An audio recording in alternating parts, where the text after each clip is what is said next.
I'm Tom Hughes and I live in Dumfries in the southwest of Scotland. But here's a tale that has some origins in ancient Greece and has come by way of medieval Wales as well. There was a king, and this king, he had a secret.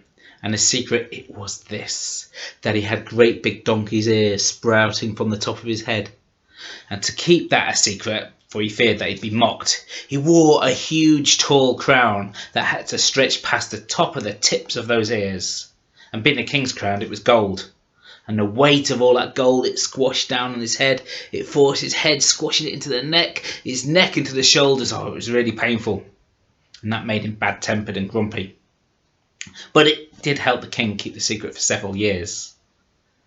One day, as he'd finished all of his kingly duties, he went into his chamber and he was rubbing his poor aching neck. He took off the crown, he set it there, the wilted ears flopped down, and the way he had his arms, well, it covered up those ears, and so he didn't hear knocking at the door.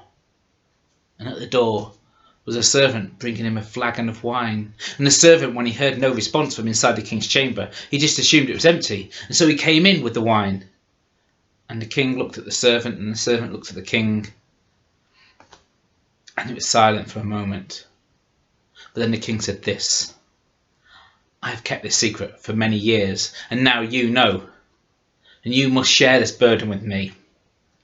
And if I find out that anybody else hears about this, then I know it's you that's told them, and it'll be off with your head."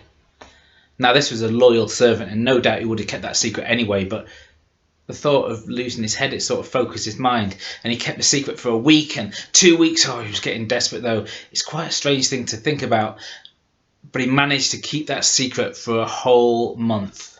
But that was it. He had to do something about it. And so the servant, he grabbed a spade and he went off into the woods, and there he dug a hole, and into that hole he spoke the secret. He said, "The king has got donkey's ears," and then he buried that secret. Oh, and didn't he feel so much better about it? You wouldn't even known that soil had been disturbed. He'd covered it over well, and on the spot up sprouted an elder tree. Well, the servant, he felt better, for he'd got rid of the burden, but the king didn't. The king got grumpier and grumpier with all of that pain. And so it became really hard to find an entertainer for that king. He threw things at the tumblers. He shouted at the players. They had to send further and further afield to find new entertainers. And eventually word reached the ears of a piper in another land. And this piper, he said, "To play for a king? That would be marvellous. Just think how I could tell people about what I had done." And so he agreed. And he set off with his bagpipes and he travelled along the way. And as he walked along, he played his pipes and he was thinking about what he could perform, something magnificent and regal, something jolly to cheer up the king. But as he practised, the reed in his chanter, it just stopped working. Why do such things always happen when you have no time to do anything about it? But he was walking through some woods, and what should he see right in front of him there but an elder tree, growing just right with the twigs. Oh, if he cut one off there and he trimmed and he festled it there, he had just enough to make a quick reed to replace in his chanter, but he didn't know what it would sound like, and he was late. He ran the rest of the way and arrived there in the great hall of the castle. He was late, the king already sitting on a throne. "You're late," he said. "Now play."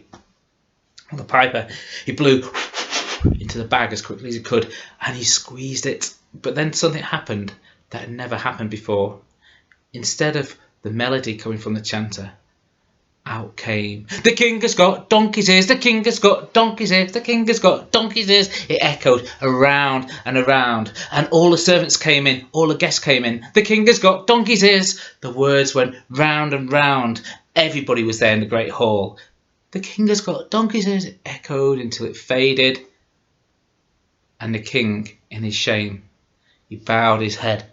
That huge heavy crown, it tumbled off and rolled across the floor, and everybody could see that the king did indeed have donkey's ears. But there was silence. Nobody mocked the king. Nobody laughed. Until a low giggle, and everybody looked around. Who was laughing at the king? And the low giggle grew into a mighty belly roar, and then he realised it was the king himself who was laughing. Without any need to keep his secret now everybody knew. He had no need to wear the ridiculous tall crown. No need for that aching neck. And so he'd be better off. And the people there, they never did mock their king. In fact, when they travelled to other lands, they said, you might have a king, but your king, he's not as good as our king. Our king, if we ever have a problem, we tell him, and he listens to us. And he listens really well, because he's got great big donkey's ears. And that is the tale of how a piper cheered up the king.